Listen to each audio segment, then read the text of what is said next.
ನಾನು ಎಷ್ಟು ಸಲ ಹೇಳಿದ್ರು ಕೂಡ ಕೇಳೋದಿಲ್ಲ, ನೀವು ಹೇಳಿದ್ರು ಕೂಡ ಕೇಳಿಲ್ಲ, ಮತ್ತೆ ನೀವು ಯಾರು ಹೇಳಿಲ್ಲ, ಇವರೇ ಬಂದದ್ದು ಒಳಗೆ ಬರ್ತಾರೆ. ಈ ರೀತಿ ಎಲ್ಲ ಮಾಡಿದ ಶಾಸಕರೆಲ್ಲ ನೀವು ಆಲೋಚನೆ ಮಾಡಬೇಕಲ್ಲ, ನಿಮ್ಮವರಿಗೆ ಕೂಡ ನೀವು ಹೇಳಬೇಕಲ್ಲ.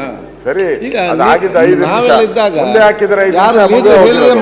ಹೇಳಿದ್ರೆ ಮಾತು ಬರುವಂತ ಇದು ಅವ್ರಿಗೆ ಸುಮ್ಮನೆ ಕೂತ್ಕೊಳ್ಬೇಕು. ನಾಯಕರಿಗೆ ಮಾತಾಡ್ಬೇಡಿ, ಈಗ ಎಲ್ಲ ಮಾಡಿ ಈಗ ಬರ್ತೀರಿ ನೋಡಿ. ಪ್ರಾಬ್ಲಮ್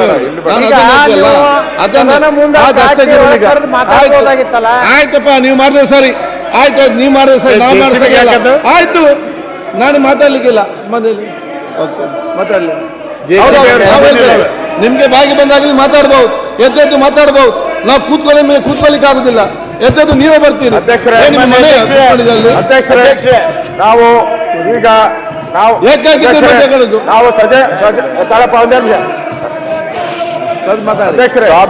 ಸ್ವಾಭಿಮಾನದ ಪ್ರಶ್ನೆ ಬಂದಾಗೂ ನಿಯಮಾವಳಿಗಳನ್ನ ಇಲ್ಲ ಗಾಳಿಗೆ ತೂರಬಾರದು.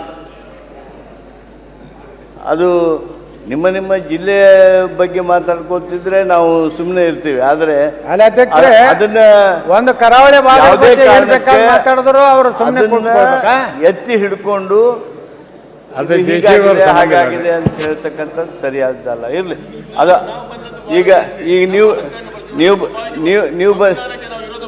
ಸರಿ. ಅದೇ ಅಧ್ಯಕ್ಷರೇ, ಸನ್ಮಾನ್ಯ ವಿರೋಧ ಪಕ್ಷದ ನಾಯಕರು, ಹಿರಿಯ ಸದಸ್ಯರಾದ ಸುರೇಶ್ ಕುಮಾರ್ ಅವರು, ತಾವು ಸನ್ಮಾನ್ಯ ಮುಖ್ಯಮಂತ್ರಿಗಳು, ಗೃಹ ಸಚಿವರು, ಮುನಿಯಪ್ಪನವರು ಸಾಕಷ್ಟು ಸುದೀರ್ಘವಾಗಿ ಚರ್ಚೆ ಮಾಡಿದ್ವಿ. ನಮ್ಮೆಲ್ಲರ ಅರ್ಥೈಸ್ಕೊಳ್ಳುವಿಕೆಯೊಳಗೆ ಏನು ವ್ಯತ್ಯಾಸ ಇರಲಿಲ್ಲ. ಸದನದಲ್ಲಿ ಏನು ನಡೀತು, ಹಾಗೆ ಆಯಿತು ಏನು ಅನ್ನೋದನ್ನು ಆ ಸಂದರ್ಭದಲ್ಲಿ ಎಲ್ಲ ವಿವರ ನಾವು ಮಾತನಾಡಿದ್ದೇವೆ. ತಾಂತ್ರಿಕವಾಗಿಯೂ ಈಗ ಬಿಲ್ ಪಾಸಾಗಿರ್ತಕ್ಕಂಥ ಈ ಸಂದರ್ಭದೊಳಗೆ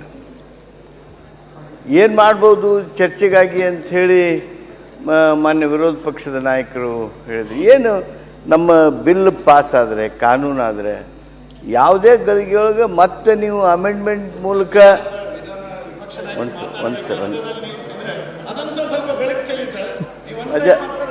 ಅಧ್ಯಕ್ಷರೇ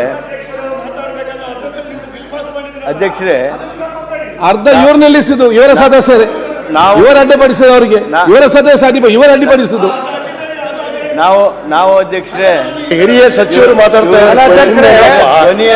ಸಚಿವರು ಈ ರೀತಿ ಮಾತಾಡಿದಾಗ ಅವರು ಪ್ರತಿಭಟನೆ ಮಾಡಬಾರ್ದಾ? ಅಲ್ಲ, ಹಿರಿಯ ಸದಸ್ಯರು ಮಾತಾಡ್ತಾ ಇರ್ಬೇಕಾದ್ರೆ ಏನು ಸಾಧ್ಯ ಇಲ್ಲ. ಪ್ರಜಾಪ್ರಭುತ್ವದಲ್ಲಿ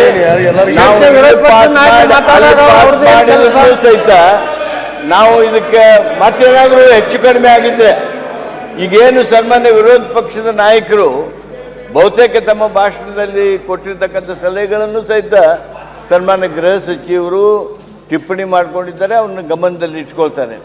ಅದ್ರ ಜೊತೆಗೇ ಈ ಬಿಲ್ಲು ಪಾಸ್ ಆದಮೇಲೂ ಸಹಿತ, ನಮ್ಮ ಕಾನೂನು ಆದಮೇಲೂ ಸಹಿತ ನಾವು ಮತ್ತೆ ಅಮೆಂಡ್ಮೆಂಟಿಗೆ ಚರ್ಚೆ ಮಾಡ್ಬೋದು. ಅದೇನು ಭಾಳ ವ್ಯತ್ಯಾಸ ಆಗೋದಿಲ್ಲ.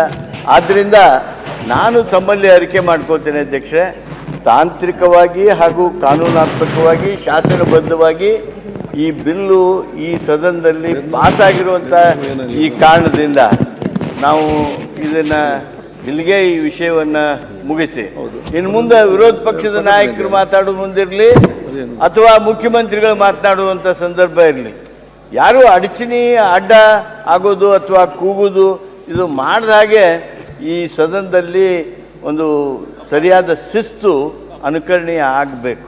ಅದ್ರ ಬಗ್ಗೆ ನಾನು ವಿನಂತಿ ಮಾಡ್ತೀನಿ. ಅದು ಯಾವುದೇ ಇರಲಿ ಕಾರಣಗಳು, ಆ ಬಿಲ್ ತರುವಂಥದ್ದನ್ನು ತಾವು ಸಜೆಸ್ಟ್ ಮಾಡಿದ್ರಂದ್ರೆ ನೀವು ಡ್ರಾಫ್ಟ್ ಮಾಡಿ ಕಳಿಸಿದ್ರು ಪರವಾಗಿಲ್ಲ, ನಾನು ಮುಖ್ಯಮಂತ್ರಿಗಳಿಗೆ ಕನ್ವಿನ್ಸ್ ಮಾಡಿ ತೊಗೊಂಬರ್ತೇನೆ ಅಂತ.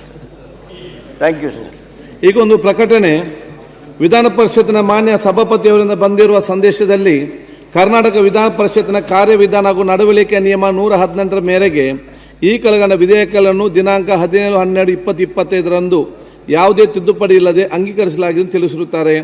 ಕರ್ನಾಟಕ ಹಿಂದೂ ಧಾರ್ಮಿಕ ಸಂಸ್ಥೆಗಳು ಮತ್ತು ಧರ್ಮದ ದತ್ತಿಗಳ ತಿದ್ದುಪಡಿ ವಿಧೇಯಕ 2025, ಕರ್ನಾಟಕ ಸಿನಿ ಮತ್ತು ಸಂಸ್ಕೃತಿ ಕಾರ್ಯಕರ್ತರ ಕ್ಷೇಮ ತಿದ್ದುಪಡಿ 2025, ಕರ್ನಾಟಕ ಭೂಕಂದಾಯ 2ನೇ ತಿದ್ದುಪಡಿ ವಿಧೇಯಕ 2025, ಶ್ರೀ ಚಾಮುಂಡೇಶ್ವರಿ ಕ್ಷೇತ್ರ ಅಭಿವೃದ್ಧಿ ಪ್ರಾಧಿಕಾರ ಮತ್ತು ಕೆಲವು ಇತರ ಕಾನೂನುಗಳ ತಿದ್ದುಪಡಿ ವಿಧೇಯಕ